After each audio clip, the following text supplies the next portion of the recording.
fait de la merde. Voilà. Bonjour à tous et bienvenue dans cette nouvelle vidéo qui va traiter de Shrek 2. Non, je rigole, évidemment. On va parler de la série, enfin, du film Peaky Blinders. Voilà, j'ai sorti le petit costard. Bon, il manque le gilet, mais c'est pas grave. C'est pas grave, on fera sans. D'ailleurs, je vais tout de suite retirer ce manteau parce que j'ai chaud, tout simplement, pour une raison évidente de chaleur. Mais voilà, j'ai sorti le petit chapeau. Il n'y a pas les lames, mais voilà, c'est pas grave. Petite vidéo sur ce film Peaky Blinders, l'immortel, sorti sur Netflix, décidément. Netflix, on est sur un mois Netflix, hein, avec la série live action One Piece, et maintenant le film Peaky Blinders, c'est l'immortel. Donc très rapidement, moi la série Peaky Blinders, j'ai toujours kiffé. Voilà, je suis un grand fan. Je m'étais pris une claque quand je l'avais regardé. J'avais bouffé tous les épisodes d'un coup. J'ai eu la chance de la découvrir une fois que les 6 saisons étaient sorties. Donc vraiment, j'ai pas eu d'attente ou quoi que ce soit. J'ai vraiment tout binge-watch, comme on dit. Et j'attendais ce film avec impatience. Avant, enfin, c'est une série quand même que j'ai vue il y a je dirais, plus d'1 an, peut-être 2 ans maintenant. Et je me suis dit, bon, je vais quand même re-regarder la saison 6, au moins la saison 6. Je voulais me refaire toute la série, mais j'avais pas le temps. Déjà, je me suis refait la saison 1 de One Piece Live Action, enfin One Piece Live Action Netflix, pour pouvoir être de bonnes conditions pour la saison 2. Donc j'avais pas le temps de me remater toutes les 6 saisons de Peaky Blinders, je me suis maté juste la dernière saison. Et cette dernière saison, bah, incroyable, et on va en reparler. Et ça m'a donné envie de me refaire carrément tout Peaky Blinders, en fait, depuis le départ. Voilà, là, en ce moment, je suis un peu dans la hype. Je vois des trucs, je vois des scènes sur TikTok, carrément, je me rappelais même plus qu'il se passait ça. Donc peut-être que je vais me refaire tout le délire. Cependant, ça nous mène à ce fameux film, Peaky Blinders, l'immortel. Film qui a été annoncé il y a quelques mois maintenant. On savait, alors moi je l'ai su tard, mais voilà, apparemment c'était su au casting qu'il n'y aurait pas l'acteur de Arthur Shelby. Donc voilà, on se disait, qu'est-ce que ça va donner Peaky Blinders sans Arthur Shelby. C'est quand même un gros personnage qui tombe. Donc pareil, on va en reparler dans la zone spoilers. Dans la zone spoiler. Ensuite, voilà, c'est comme faire Camelot sans Perceval, faire Peaky Blinders sans Arthur, c'est compliqué, mais bon, au moins il y a Tommy Shelby, donc à partir du moment où il y a Tommy Shelby, il y a Cillian Murphy. On se dit, bon, on va voir ce que ça va donner. Et tout de suite, je vais vous dire un peu ce que j'ai pensé de ce film, sans spoiler, assez rapidement. Et après, parce que j'imagine que si vous êtes là, c'est que vous avez vu le film, j'imagine. Donc on va faire très rapide sur la partie non spoil. Tu vois, je me suis dit, je vais me remater la saison 6 pour vraiment être à fond dans les dernières infos. Est-ce que c'était nécessaire ? Disons que le film ne répond pas, pour moi, aux attentes qu'on avait à la fin de la saison 6, et surtout ne répond pas à certaines questions qui restent toujours en suspens. Si vous attendez si vous enchaînez saison 6 et le film, vous allez être déçu comme moi, un peu. Voilà, il manque pas mal d'éléments d'intrigue qui sont restés en suspens. Et voilà, c'est un peu dommage. Sinon, bon, de toute façon, je peux pas vous dire d'aller voir au cinéma ou pas au cinéma, puisqu'il est sur Netflix, donc en soi, voilà, peut-être que les attentes étaient... quand on dit film, évidemment qu'on qu'on rêve de grandiose. Ce film n'est pas grandiose. Il n'y a pas beaucoup de moments où on se dit ah oui, voilà, là c'est un film, il y a le budget. Non, c'est bien un téléfilm, enfin un film d'une suite d'une série produit par Netflix. Et voilà, il n'y a pas de... Il n'y a pas de spectacle comme on aurait pu s'imaginer pour un final. Voilà, il y a quelques scènes où tu dis ah ouais c'est sympa, mais au final c'est la même, on reste sur le même ton, la même réal à peu près que les dernières saisons de Peaky Blinders. Après, qu'est-ce que je peux dire sans spoiler? Je vous conseille quand même le film si vous avez bien aimé la série. Voilà, on peut dire ça, on peut dire c'est quand même important, je pense, pour ceux qui ont bien aimé Peaky Blinders de le voir. Ça clôture un peu ce chapitre. Voilà, ça clôture. On va pas dire ça clôture de la bonne manière, de la mauvaise manière. En tout cas, ça clôture le chapitre Thomas Shelby, Peaky Blinders. Voilà, c'est une espèce de fin pour ceux qui ont suivi les 6 saisons. Ça vaut le coup. Voilà, on retrouve quand même un Thomas Shelby qui en impose. Donc, c'est quand même sympathique. Je vais pas aller beaucoup plus loin, parce qu'en soi, le film, il n'y a pas énormément de choses à dire. Donc, encore moins sans spoiler. Les éléments importants... on va aborder les éléments importants dans la partie spoiler qui commence maintenant. Et on va revenir donc sur le premier point que j'avais évoqué, c'est-à-dire le fait que Arthur Shelby ne fasse pas partie du film. Alors dès le départ, voilà, c'est dit dès le départ, c'est expliqué un peu plus loin dans le film, mais dès le départ, c'est Thomas Shelby qui se rend sur la tombe de Arthur, son frère. Voilà, c'est marqué mort en 38. Le film le film commence, enfin le film se passe en 40, en pleine Seconde Guerre mondiale. Donc voilà, c'est dès le départ. Voilà, on va pas s'attendre. C'est peut-être pas plus mal qu'ils aient fait ça. On va pas s'attendre à le voir dans une scène après. C'est dès le départ. Arthur Shelby est mort. Alors, la raison de la mort, au-delà de la vraie raison qui pourrait être des désaccords avec l'acteur, puisque l'acteur en lui-même il n'est pas mort, hein, donc ils auraient pu le reprendre. Mais au-delà de ça, la raison qui est expliquée dans le film, c'est qu'on apprend que c'est Thomas lui-même qui un soir a un peu vrillé et l'a tué. Je trouve ça un peu gros quand même, voilà. Surtout que pour qu'ils se tuent entre eux, il faut vraiment qu'il y ait une grosse trahison. Et là, de ce que j'ai compris, il n'y avait pas non plus grosse trahison. Alors il dit que Arthur était toujours dans son addiction à l'héroïne, ou la cocaïne, je sais plus, mais je crois que c'est l'héroïne. Il avait, un soir, il a dégénéré lui, et que ça a fini que Thomas l'a tué par ras-le-bol, il a pété un câble aussi, il l'a tué. Bon. Je trouve ça un peu hors personnage, dans le sens où bah voilà, c'est quand même un duo, un sacré duo, et ils ont traversé tellement de choses que tu dis, voilà, alors il dit que c'est un accident, après il dit que c'est lui qui l'a fait volontairement. C'est un peu bizarre comment c'est expliqué. On a l'impression que c'est un peu une excuse de scénariste qui... voilà, c'est bizarre.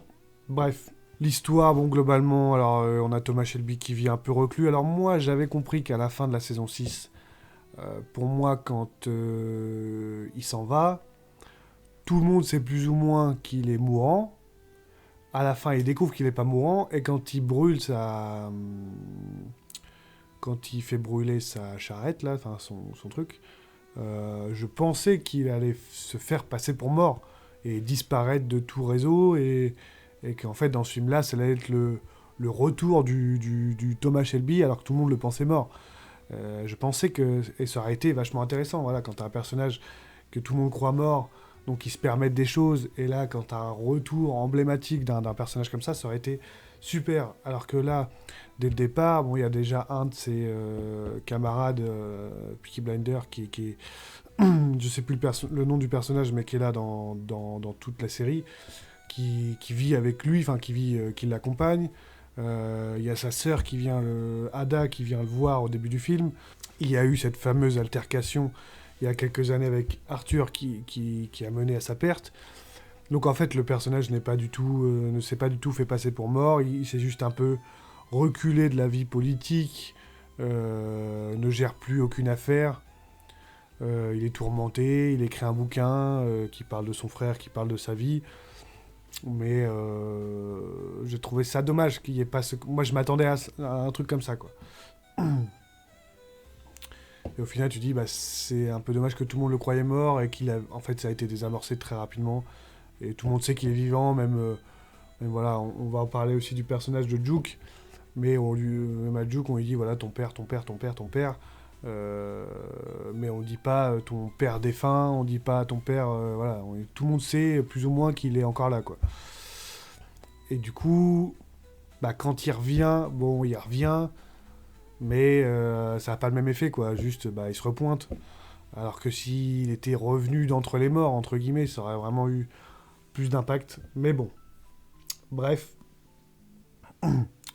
Dans son château, alors, il y a son fils, donc, qui est maintenant donc Duke Shelby, celui qu'on voit. Alors d'ailleurs, c'est pas le même acteur, il me semble, hein, qu'à la fin de la saison 6, ce qui est un peu dommage, mais bon, pourquoi pas. Ils ont peut-être voulu trouver quelqu'un de plus charismatique ou je sais pas, mais ils ont voilà, c'est Duke, son fils, son fils aîné, Romani, qui reprend le flambeau. Et bah, on voit que c'est un peu un bagarreur fou, mais qu'il arrive à mener les Peaky Blinders, qui mène toujours un peu la terreur dans Birmingham. Mais on n'a pas... voilà, il y a le fameux fasciste, là, je n'ai pas le nom du perso, mais le méchant du film, qui arrive à bien le manipuler, et lui...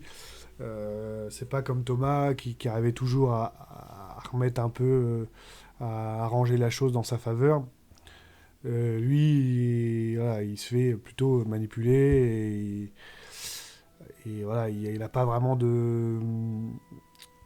Je sais pas comment dire, mais il a pas vraiment de réponse. Il se fait un peu marcher sur les pieds, quoi. Et du coup, il mène les actions qui sont dirigées plus ou moins par ce méchant, du coup, entraîne les Peaky Blinders à faire des actes un peu dans la direction du mouvement fasciste de la Seconde Guerre mondiale, qui est totalement à l'encontre de l'esprit de Thomas et même de Ada, qui va essayer de lui mettre des bâtons dans les roues, qui va essayer de lui parler, qui va essayer de dire à Thomas, qui va voir Thomas en lui disant, voilà, ton fils, en gros, il fait de la merde avec les Peaky Blinders, reviens à recadrer les choses. Alors voilà, sa frangine vient le voir en lui disant ça, et bon, il réagit pas tant que ça, il dit, allez hop, c'est mon fils, mais j'en ai rien à péter. Et là vient le personnage que je trouve le plus étrange dans ce film, le personnage de la sœur jumelle de la mère de Duke, donc voilà, celle avec qui Thomas a eu cet enfant. Donc t'as l'impression qu'ils voulaient refaire venir le personnage, qu'ils ont écrit t'as l'impression qu'ils ont écrit le film en se disant, on fait revenir la daronne du gars. Sauf que après ils ont revu la série, ils ont dit, merde, on a dit qu'elle était morte. À la rigueur, j'aurais préféré le coup de, en fait, elle n'était pas morte, plutôt que là nous sortir qu'elle a une sœur jumelle sortie de nulle part, qui est Romani, machin. Alors, dans Peaky Blinders, voilà, ils disent que les Romano, ça, il y a ça frôle entre la magie et les croyances. Voilà, on est plus quand même sur de la croyance interprétée comme de la magie noire, un peu, enfin, ou des malédictions. Mais là, nous sortir que la meuf, donc, en fait, elle se fait posséder par sa sœur morte, et donc c'est comme si elle était, enfin, comme si elle incarnait la mère de Juke. Bon, j'ai trouvé ça un peu bas de plafond, quoi, un peu débile, quoi, un peu enfin, je sais pas, vous avez pas mieux. Encore une fois, bon, le côté, en fait, elle était pas morte. C'est pas le truc qu'on aime le plus, mais je préfère largement en fait, elle était pas morte que. Oui, alors je suis sa sœur jumelle, mais comme je suis à moitié mystique, je me fais posséder par ma frangine qui est morte il y a des années. Et du coup, tu peux me parler. Enfin, en fait, c'est. Voilà, je suis là, quoi. En fait, c'est. Je me fais déposséder moi-même, et c'est ma sœur qui prend le relais dans mon corps à moitié. Enfin, bref, c'est un peu bizarre. Voilà, puis donc forcément elle séduit Thomas, enfin elle couche avec, voilà, ils tiennent parce que Thomas c'est un gros queutard. En même temps, voilà, si ça fait vraiment depuis la saison 6 qu'il a pas ken, bon bah voilà, évidemment que ça se présente, il y va quoi. Et là, bon bah elle arrive à le convaincre. Donc sa propre sœur n'arrive pas, voilà, pour revenir au début, sa propre sœur lui dit ton fils fait de la merde, viens. Il dit non. T'as une espèce de jumelle à moitié folle qui débarque, qui lui dit la même chose, mais juste bah, elle couche avec. Et là, lui dit allez, c'est parti, je m'en occupe. Parce qu'elle lui promet la paix. Bon, voilà, elle lui promet la paix. Alors je comprends le côté, voilà. En fait, Thomas, il est tellement dans un côté où il attend plus que la mort qu'en fait, elle lui dit, voilà, tu trouveras la paix. Et il comprend très bien que la paix, ce sera la mort, quoi. Et donc, peut-être qu'il y va pour ça, pour dire, allez, si je remets les gants une dernière fois, à la fin, je sais que je serai plus là. Et comme ça, c'est terminé, on n'en parle plus, quoi.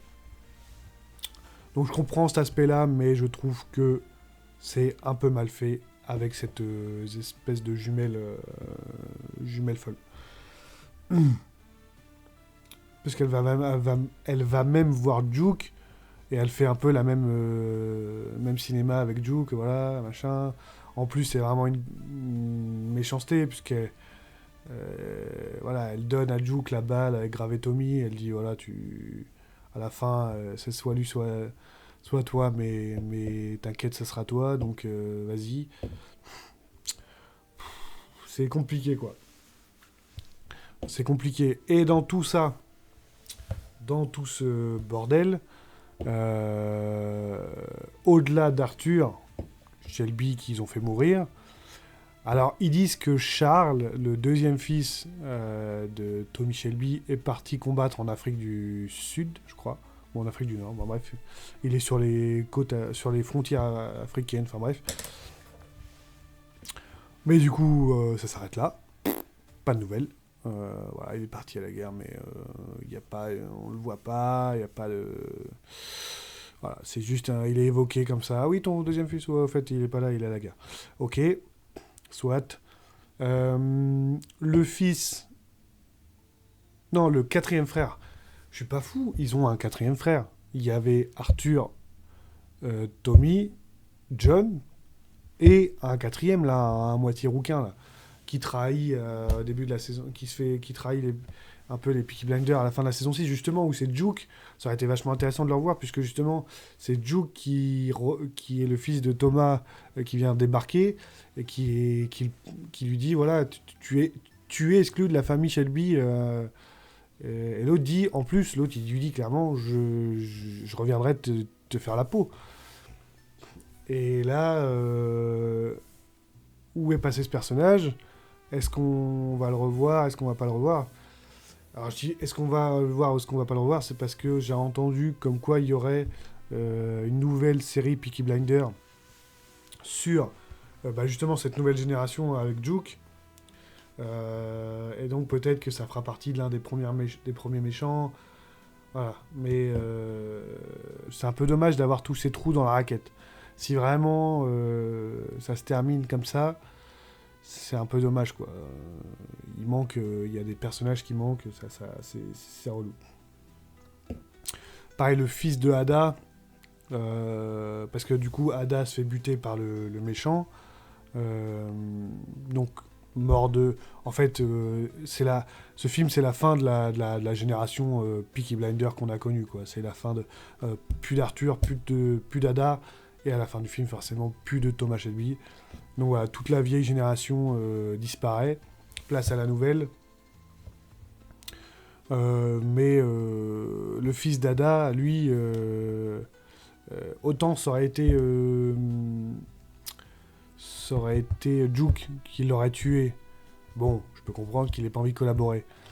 Mais là, lui, c'est un Shelby aussi. Ah non, enfin, il n'a pas le nom Shelby, mais dans le sens, c'est un Shelby quand même. Donc voilà, je trouve ça... ils auraient pu essayer de déjà ramener une espèce de nouvelle génération. Si vraiment l'ambition, c'est d'apporter une nouvelle série sur les new Peaky Blinders, on va dire, ça aurait été sympa d'introduire plus que juste Juke, qui était déjà plus ou moins introduit avant, quoi. Donc c'est un peu dommage sur ces points-là. Je trouve que le film passe à côté de plein de choses. Voilà, on nous raconte une histoire. Pareil, l'histoire, donc c'est sur un nazi, en fait, un fasciste qui est là et qui veut mener sa loi à Birmingham, comme toujours. Tommy revient pour s'associer à son fils pour défaire ce mec-là et libérer un peu Birmingham. Et toute la fin de la saison 6, on en fait quoi? Tout le British, là, l'américain, le médecin nazi, le mariage, les mecs qui étaient partis au mariage du Führer. Voilà, pour moi, ça allait être eux les vrais méchants. Ça allait être eux. Voilà, je pensais que le combat. Tout ça, ça finit un peu en pétard mouillé, en fait. On abandonne. En fait, à part le fait que Juke est à la tête des Peaky Blinders, le film n'a quasiment aucun lien avec la fin de la série. Et c'est dommage. Parce la saison 6 se termine en tant que spectateur, on a l'impression, on se dit, ok, il manque quelque chose, et enfin, on n'a pas toutes les réponses, on les aura, et on les a attendues en plus. Voilà, et encore, moi, j'ai découvert la série un peu tard, mais ceux qui la suivent depuis des années ont dû être encore plus frustrés que moi sur ce film, dans le sens où il n'y a pas les réponses qu'on attendait. Il n'y a pas toutes les réponses, tout ce côté résistance contre les nazis. Ils ont vraiment esquivé ça, quoi.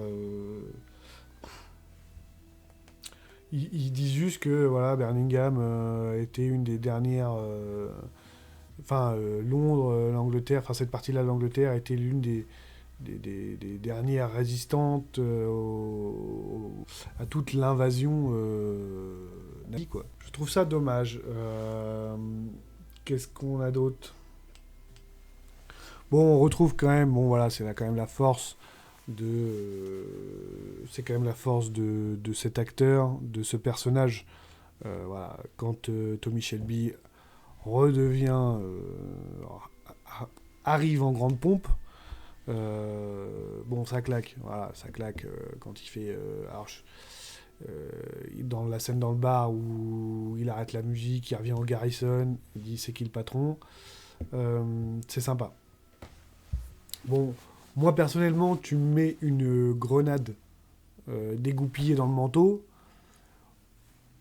Le premier réflexe, c'est pas je cours vers l'extérieur. Le premier réflexe, c'est j'essaye de rechoper la grenade pour la balancer au plus vite possible autre part. Là, non. Là, le mec, grenade, il se met à courir. Mais c'est pas en courant que ça va pas exploser. Enfin, il est un peu con. J'ai- oh, c'est bon. Il est un peu con. Moi, tu me mets une grenade là. Alors, c'est sûr que c'est horrible. Mais le premier réflexe, ça serait d'essayer de la rechoper puis de la rebalancer le plus vite possible. Surtout que le temps qu'il met à courir jusqu'à l'extérieur du bar, il y a genre 2 secondes qui se passent, et paf, on entend que ça explose. En fait, ce temps-là, il avait genre quoi, 4 secondes, 4-5 secondes. De toute façon, je crois que c'est à peu près le temps d'une grenade, c'est 4-5 secondes. Bah, en fait, 4-5 secondes, si tu t'y prends direct, t'as le temps de hop, la choper, de la rebalancer et de te barrer. Voilà, le but c'est. Enfin, je sais pas. Donc, bon, après, la scène marche en soi. La scène marche, le mec il panique, il court, bon, il explose. Ça marche. Et puis, surtout, ce qui marche, bah, c'est voilà, le personnage de Tommy Shelby qui claque, quoi. Pareil, quand on parle des personnages qui manquent, il y a Isaiah, le seul Renoir des Peaky Blinders. Parce que là, quand il rentre dans le bar, il y a un Renoir. Et je me suis dit, ah, c'est Isaiah, mais juste ils ont changé d'acteur. Sauf que non, c'est pas Isaiah. Alors pareil, on sait pas où il est passé ce gars-là. C'était plus ou moins le pote du quatrième frère, sauf que comme le quatrième frère il les a trahis, voilà, à la fin ils avaient plus confiance en Isaiah que en leur quatrième frère. Et même c'est même Isaiah et Juke voilà qui monte le coup contre le quatrième frère. Donc quid de enfin encore une fois un personnage de la série qui manque au casting et on a l'impression que voilà que ça fait vraiment une frontière. Déjà ça se passe au moins je dirais au moins 5-6 ans après. Ça aurait été beaucoup plus intéressant que Thomas soit déclaré mort, que les Peaky Blinders soient bien repris par Juke, mais avec un peu tout le monde, que les Peaky Blinders partent en vrille un peu et font n'importe quoi, et qu'ils s'attirent les foudres des fascistes, qu'il y a une guerre qui se prépare, et qu'ils sont dans la merde, et Tommy arrive d'entre les morts, et réussissent à... Voilà, quitte à faire mourir l'ancienne génération quand même. Voilà, bon, ça fait chier, moi, quand j'ai vu Ada se faire buter, j'ai dit, ah, relou. Mais voilà, je pense qu'il y avait beaucoup mieux à faire. Et puis, voilà, bon, le dernier point, bon, je l'ai un peu évoqué, mais la mort de Thomas Shelby. Alors, dans le personnage, euh, la mentalité du personnage, le fait qu'il meurt de cette manière-là, c'est pas la mort la plus nulle. Voilà, il se prend 2 balles. Ah, c'est pas. En fait, il a envie de mourir, quoi. Il y va, il sait qu'il va mourir et en fait, ça lui va bien. Il en a marre. Voilà, il a plus rien à faire. Il veut la paix. Voilà, parce il est toujours. Il est toujours tourmenté par toutes les vies qu'il a ôtées, voilà. Donc il dit que voilà, ça le et surtout le fait d'avoir tué son frère. Donc il veut le rejoindre en fait. Ce que je comprends. La mort est belle, mais voilà, il est là, il se met comme ça dans la voiture, il dit bon allez j'y vais. Après finalement c'est Juke qui le sauve, mais il a quand même 2 balles dans le buffet, donc compliqué. Et puis il dit allez vas-y achève-moi, voilà, prends la place du roi des Romano et voilà. Belle mort. Après j'ai envie de dire, il te restait un deuxième fils aussi, hein. Un deuxième fils qui lui est parti à la guerre. Vraiment en tant que daron, enfin compliqué le daron Thomas Shelby quoi. Vraiment pas le daron que t'as envie d'avoir quoi. C'est-à-dire que le gars, il revient de la guerre, son daron, il est dead, Et voilà, quoi. Il y a pas de... et puis, il n'y a même pas une pensée pour lui, quoi. C'est dans son bouquin, il y a une pensée pour son frère. Il y a une pensée pour son fils aîné qu'il a connu, qu'il connaît depuis... Bon, bah, maintenant depuis 6 ans, mais voilà, qu'il n'a pas éduqué, qu'il n'a pas... Voilà. Il a une pensée pour sa fille qui est décédée. Mais alors, le Charles, lui, il en a rien à carrer, quoi. Voilà, c'est... Allez, hop, mets-moi une balle dans... termine-moi, et vas-y, terminé, quoi. Voilà, belle mort en soi, mais le résumé du film, je trouve que... euh, j'ai l'impression que les personnes qui ont écrit le film ne sont pas les personnes qui ont écrit qui ont écrit la série, c'est pas possible. Il y a des loupés, il y a des gros loupés, il y a des... C'est dommage. C'est dommage parce que vraiment, ça méritait de finir en beauté. Pareil au niveau de la... Si on peut parler un peu plus de la réal, du film en lui-même. Bon, on n'est pas sur... on n'a pas trop ce côté waouh dans la réalisation. On reste... voilà, on a l'impression... On n'est pas dépaysé d'un épisode classique de Peaky Blinders. Plus l'impression d'avoir vu un épisode d'1h30, d'1h 50, plutôt que d'avoir vu un film en lui-même. Voilà, je pense que...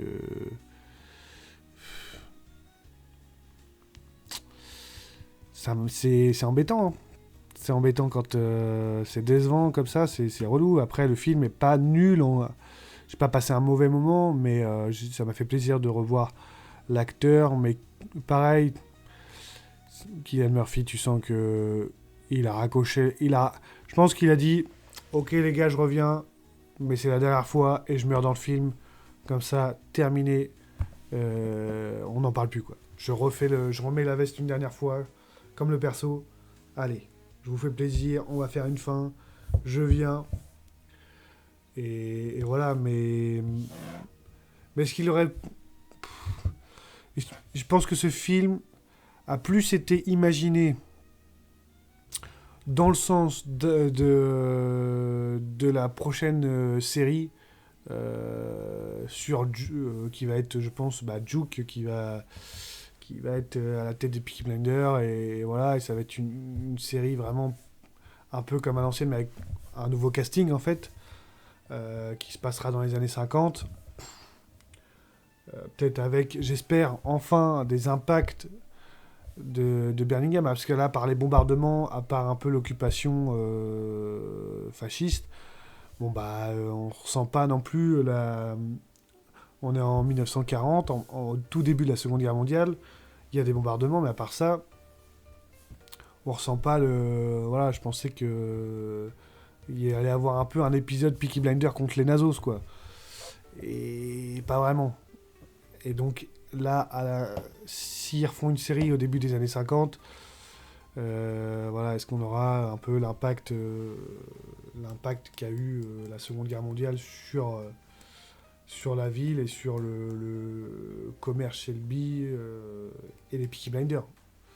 Et est-ce que surtout on aura le retour des personnages que les anciens reviennent pas ou meurent. Bon, d'accord, parce qu'il faut tourner la page. Mais il y a des personnages qui sont censés être là, quoi. Et la prochaine série Peaky Blinders, ça va être compliqué si ça tient juste sur le Duke. Parce que le Duke, on l'a vu là une fois. On l'a vu vite fait à la fin de la saison 6.